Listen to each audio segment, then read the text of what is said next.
One of the most important things in life that few people talk about is the ability to know when to walk away and how to actually do it. Give up and walk away. You see, more often than not, we hear about the other end of the stick. How to holding on to people and situations, holding on and not giving up. How to persevere and press through. Everywhere you look is like the universal messages, hold on.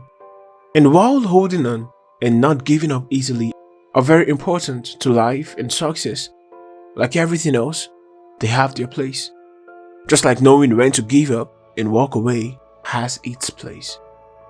This may not be a message that you're used to hearing, but God wants you to know that there are some times when His instruction is to give up and walk away. There are times where He doesn't want you to hold on, but rather to walk away. So today, I'd like to share with you a few areas where God may be asking you to walk away, but perhaps you may not have figured it out yet, or you may have been thinking it's the devil or your flesh. Number 1. Friends. Yes, I said it. Friends. There are times when God will ask you to walk away from your friends or give up on your friendships. Now, this may be strange at first, especially if it's never happened to you before. But we gotta understand, why exactly does this happen? God can ask you to walk away from your friends for so many reasons. It could be because they're fake, and God is trying to protect you from them taking advantage of you. And He may have been trying to show you countless times where you've become insensitive to hearing Him in this area because you've become too dependent on the relationship. So God is asking you to walk away, or He's gonna intentionally take the person away from you. Sometimes, despite all of this, we still try to hang on to the friendships even though it's clear that God is asking us to walk away from it. In 1 John chapter 2 verse 19, Paul says, "They went out from us, but they were not of us. For if they had been of us, they would have no doubt have continued with us. But they went out, and they might be made manifest that they were not all of us." Sometimes, it may be as simple as the fact that people have served whatever purpose that they were supposed to serve in your life, and it's time for the both of you to move on. Trying to hold on to the relationship does not do any of you any good, simply because it can become the hindrance to you moving on to your next level. It could be that the reason why you are yet to shift to the place that God has prepared for you may be because you were still holding on too strongly to friends that you are familiar with. This is exactly what happens to Terah, Abraham's father, and to Abraham himself. Until his father died, he couldn't let go of the familiar to move to the land that God has promised him. If walking away is the only way to fulfill your purpose and your calling, you must be ready to walk away. Number 2, people who no longer value or appreciate you. Another group of people you must be ready to walk away from are people who don't value or appreciate you. You must be able to walk away from them. If every time you find yourself in the presence of someone, they continue to disrespect you, or they feel like you're wasting their time or that they can do better with you, you've got to learn to walk away. They may have been a blessing to you at one point or the other in your life, but maybe they finished fulfilling their purpose. Think about it that way. Walk away.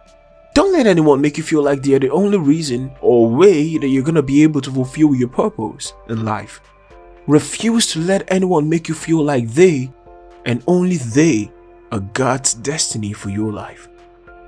If God cannot do anything else except through them, then they have become your God. That's impossible. Come on, walk away. Let them go. Number 3, abusive people and relationships. Now, this also applies to people who don't just not appreciate you, but who are abusive towards you. Because of the mentality of holding on, people have mistakenly held on to relationships and people that they shouldn't have. If someone is abusing you, not only do you need to walk away, you need to run. Whether the abuse is physical or emotional, it doesn't matter. You need to run and do it really fast.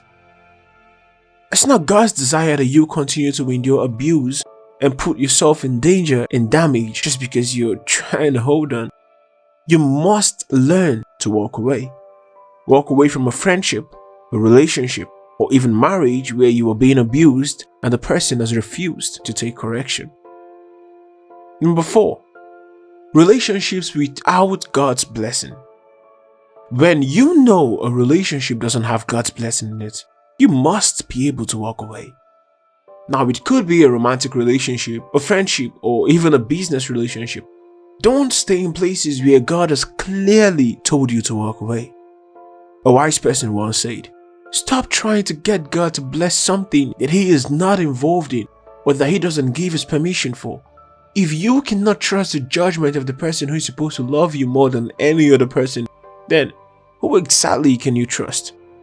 You must learn to trust that He knows what is best for you and that He has your best interest at heart. So if He doesn't give you His blessing, walk away.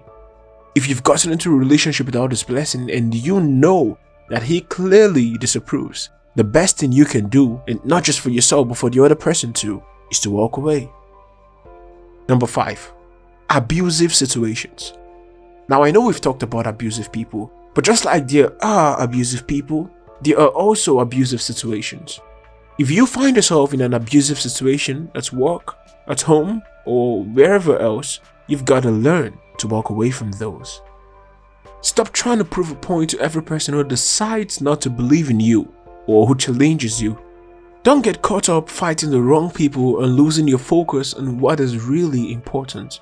Stay away even though it feels like defeat. Walk away for the sake of your focus, for the sake of your peace, for the sake of your vision. Number 6. Things that are no longer working. I cannot stress this enough. There are times when you've done all that you know how to do in a situation, or in a project, or in a place. You know there is nothing more that you can do, and still you choose to hold on, because letting go and walking away feels like giving up and loss. Well, God has sent me to tell you that it's not every battle that you have to win. Sometimes you may pass through places where the actual point is not to win, but simply to learn a lesson for the next place that you are going to. Stop holding on to projects and things that are no longer working when God is clearly saying, walk away. Number 7, and this is the most important, when God says, walk. You must learn to walk away simply because God says so. Look, I know it might not make sense right now. You may not be able to figure out why, but you've got to learn to trust and believe in the one who watches over you and knows and wants what is best for you. If you learn to walk away just because He says walk, even when you don't understand, the one thing I can assure you of is that you will never regret it. The Lord bless you and give you strength.